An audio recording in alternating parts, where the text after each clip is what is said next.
The reward for the safe return of missing University of Iowa student Mollie Tibbetts has ballooned to $260,000 as the desperate search continues. Crime Stoppers of Central Iowa said Sunday that relatives of the 20-year-old believe she's alive but has potentially been kidnapped. They have received donations from across the country and hope the funds will lead to more information about her mysterious disappearance. Her family are convinced she is still alive, 2 weeks after she vanished in the small town of Brooklyn. Mollie's father told Fox News that he believes that his daughter may be with someone she's familiar with. It's totally speculation on my part, but I think Mollie is with someone that she knows, that is in over their head, Rob Tibbetts said. My 2 cents is that no one went into that house to hurt her. He added that there was some kind of misunderstanding about the nature of their relationship and at this point they don't know how to get out from under this. The longer we go without finding Mollie's body, he continued, the more hopeful we are that she's alive somewhere and going through something that she can survive.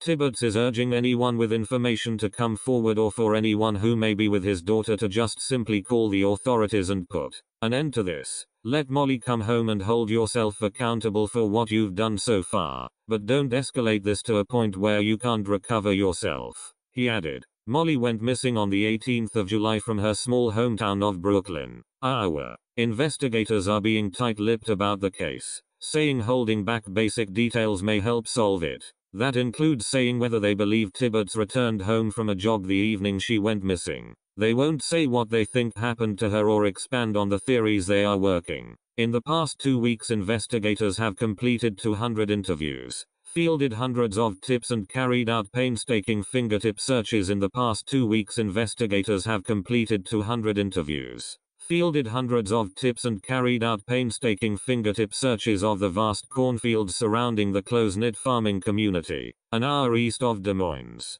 but without a single credible lead pointing to her whereabouts. The missing college student's family says they feel like they're languishing in purgatory. I'm either going to be headed up to heaven or down to hell, depending on the result. Tibbetts' mother, Laura Calderwood, told DailyMail.com psychology major Mollie was dog-sitting at the home of her construction worker boyfriend Dalton Jack, 20, when she set off for her evening run around 7:30 p.m. He says his last contact with his girlfriend of 3 years was a Snapchat message he opened at around 10 p.m. Investigators are so far refusing to say whether or not Mollie made it home from her jog, with conflicting evidence suggesting she may have gone missing later that night or even the next morning, when she failed to show up at her summer job at a daycare center on the 19th of July. Friends and family raised the alarm, and despite nationwide media coverage, there have been no arrests nor confirmed sightings to date. Every time I try and form an opinion, there is a piece there that doesn't fit into the puzzle,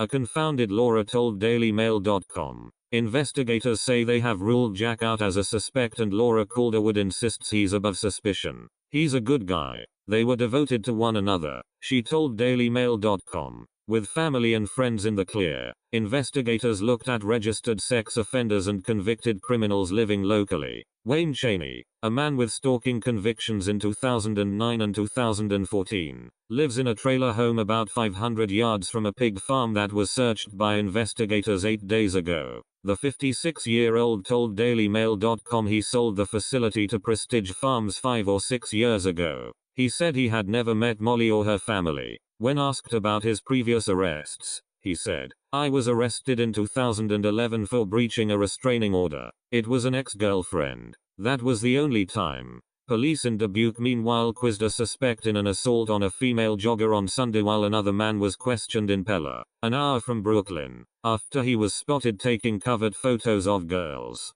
However, neither individual has been linked to the hunt for Mollie and cops say they are yet to identify a suspect. Authorities have also said a reported sighting of Mollie at a truck stop in the Kansas City, Missouri area late last month was not her. Woolley says Crime Stoppers will protect the anonymity of tipsters who call in or submit tips online. He says the organization has shared more than 200 anonymous tips with law enforcement since Monday.